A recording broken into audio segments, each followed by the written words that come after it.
Howdy there everyone, Mr. Mulligan back with another video, and today we're going to be talking about club selection and shot type here in PGA 2K21. So first thing we're going to talk about is our actual golf clubs. So if you go to My Pro and your golf bag, you can take a look at the club selection that you have here, and this game has a lot of customization as far as which clubs you can put in your bag. Here I have the TaylorMade Sim driver and 3-wood. I have a Bridgestone 4 hybrid, and then I have the Callaway Maverick irons here from 4 iron down to 9 iron. Then I have the Callaway Jaws wedges from pitching wedge down to lob wedge. And each club's also customizable as far as which loft setting you want. You can see here, when you buy the Callaway Jaws MD5 Black, you get the option to select any one of these loft settings.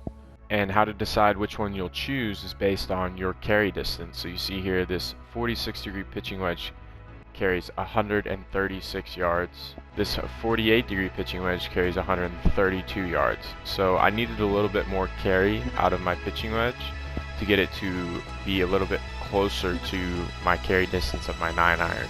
As you can see here, my pitching wedge is 36 yards and my 9 iron is 153.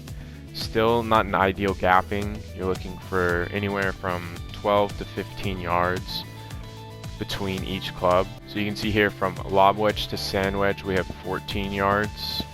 From sand wedge to gap wedge we also have 14 yards. From gap wedge to pitching wedge we have 10 yards. From pitching wedge to 9 iron we have 17 yards. 9 iron to 8 iron we have 10 yards. 9 yards to 7 iron. 10 yards to 6 iron. 10 yards to 5 iron. 8 yards to 4 iron. And then we have a big jump here from 4 iron to 4 hybrid. We have 20 yards. So that's something that I'm trying to work on, is the gapping of my golf bag. 4 hybrid to 3-wood we have 28 yards. Now this is going to be a little bit harder to get the gapping right. As you go up in lengths of clubs, the distance is going to drastically separate. And then of course my driver carries 287 yards. Now there's some other things that you want to consider when picking clubs.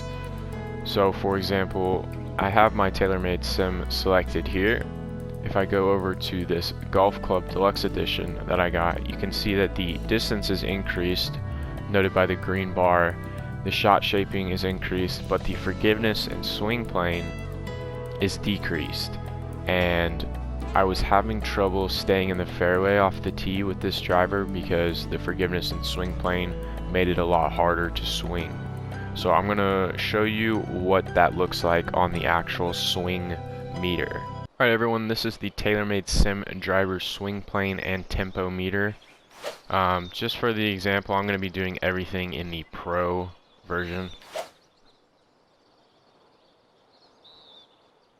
Alright, and we're going to jump right into the Deluxe Gold driver right now. Alright, here it is, the Deluxe Gold driver. So as you can see, our carry distance has increased to 290 yards, and our swing plane has reduced just slightly, just enough to make it a little bit harder to hit. So again guys, I'm going with the TaylorMade Sim because as you can see, we get only a slight reduction in distance for a much greater forgiveness and swing plane, and makes it a lot easier to hit. Okay, so you can select the loft here. We have 9 degrees and 10.5, and that just affects the carry. The 10.5 goes slightly higher and is going to get an extra yard of carry. Not that big of a difference, but I like the 9 degree just because it helps me keep it out of the wind sometimes. It keeps it lower and potentially cuts through the wind a little easier. Alright, next we have the 3-wood. Like I said earlier, I have the TaylorMade Sim. And the cool thing about this is when you buy 1 wood, 1 iron, 1 wedge, you actually get the full set. So I only had to purchase 1 TaylorMade Sim, and I have the ability to access the 3-wood and 5-wood. And if I so choose, I can put both of them in my bag. So if I wanted to replace this hybrid with a wood, I could click on it, go over to wood, select the TaylorMade stem, and then select 5 wood. And now in my bag I have the 3 wood and 5 wood. As you see, from 4 iron to 5 wood there's a 30-yard gap. It's a little bit too much for me, so I chose to go with the hybrid. And this Bridgestone seemed to fit me a little bit better. As you can see, the shot shaping, forgiveness, and swing plane are pretty decent on this. So I went with the 4 hybrid. As you can see, the carry is 220.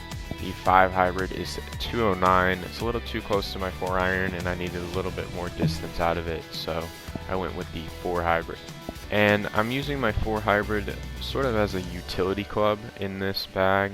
I'll show you on screen, but the type of club that you're hitting out of, the sand, rough, any type of lie that's going to decrease your hitting ability is going to be affected by which club you choose. So there's a difference between a wood, a hybrid, and an iron out of the rough.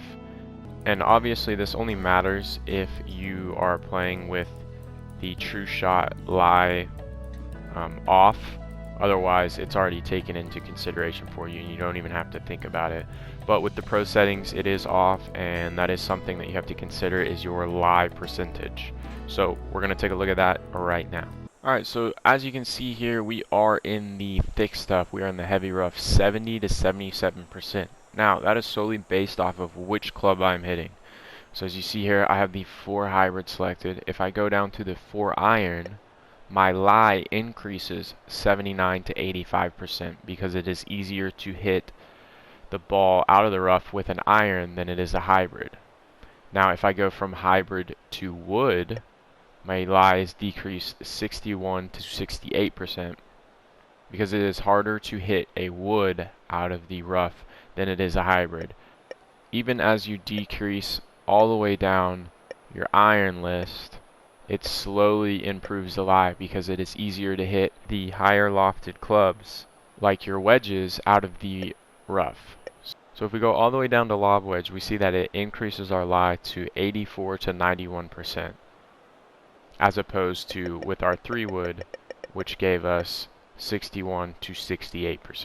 So that's why I went with the 4 hybrid. It gives you a little bit more versatility on which shot type you want to hit, especially if you wind up in the rough and you have a long distance into the green. Now with the irons, I went with the Callaway Maverick Max. I just kind of scrolled through these and looked at the stats of each one, and I just felt like the Callaway Maverick was best suited for me. It would be nice if I could get these sponsorships, so I'm gonna have to start the career mode because I think these gold clubs here are definitely gonna be a lot better than the ones that you can purchase. So let's take a look at the Callaway Maverick Max versus the clubs that you start with. So these are the ones you start with. As you can see, the distance and shot shaping is decreased from what I have on the Callaway, but also the forgiveness, swing plane, and distance control is increased. Just notice that the irons that you get from HP Studios starting off the game are not long enough. They don't give you enough distance, so that's why I went with the Callaway. And they also were not as punishing on the forgiveness and swing plane. Obviously when you increase distance, you're going to decrease your forgiveness and swing plane, which does make it a lot harder to hit. So for example, these Bridgestone Golf Tour BJGRs HF2, like what kind of naming is that? The distance is the only one that's significantly more than the Callaway Max, and you can see that the shot shaping and forgiveness is decreased, and also distance control. So the swing plane is increased on this, but I don't really find myself needing too much on the swing plane. The distance control is a big thing as well, because that's going to control the circle that you see when you're in the scout camera. You see that circle that you're aiming at. Well, the distance control is going to tighten that circle and allow you to manage the dispersion of your shots.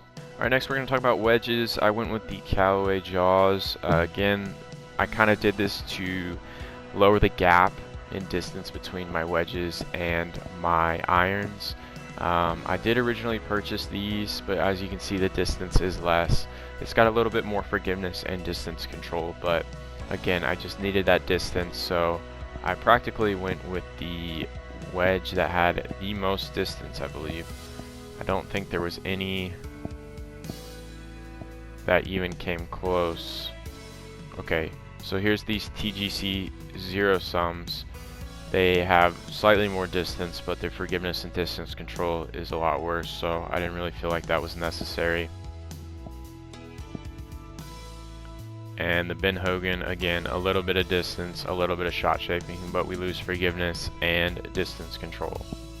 And actually, looking at these Wilson and Bridgestone, these look pretty decent as well. We might try these out sometime. We get a little bit more distance, a lot more shot shaping, which isn't very necessary, I guess, with the wedges, unless that does increase the ability to put spin on it. I'm not entirely sure about that. It does kind of have to do with the shot shaping aspect, but the wedges I have still have plenty of spin. I can rip it all the way off the green if I wanted to. And lastly, we'll talk about putters. So you see here I have the Deluxe Edition Gold putter. Putter is just an aesthetic thing in this game. There is no stats, as you see over there. So you can just kind of pick whichever one you like that looks best. Obviously these TaylorMade spiders are pretty cool, but other than that, it's all an aesthetic thing. I really like the gold putter that I got from the Deluxe Edition, so I've just kind of stuck with that, and I don't really see the need to spend money on something that's just for looks. Alright guys, that's going to wrap up the golf bag. If you have any other questions, just leave them down below and I'll try and answer them as quickly as possible.